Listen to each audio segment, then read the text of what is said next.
యేసు లేకపోతే రక్షణ లేదు, నిత్య జీవము లేదు. యేసు నీ హృదయంలో చేర్చుకోకపోతే పాప క్షమాపణ నీకు దొరకదు.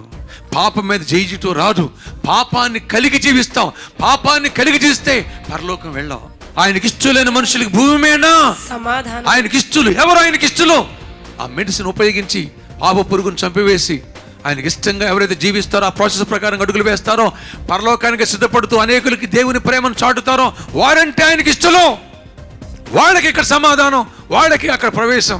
వాక్యం ఏం చెప్తుంది, బైబిల్ ఏం చెప్తుంది, ఆ ప్రకారంగా జీవించినప్పుడు మాత్రమే, ఆ ప్రకారంగా చోటిచ్చినప్పుడు మాత్రమే నీ పాపపు వ్యాధి నుంచి బయటకు వస్తావు. రాజుగారి ఇంటికి భోజనానికి వస్తేనే ఏరియా మారిపోతే, యేసు ప్రభువు మన జీవితంలోనికి, మన హృదయంలోనికి, మన బ్రతుకులోనికి, మన ఇంట్లోనికి వస్తే యావత్తు మారిపోతుంది.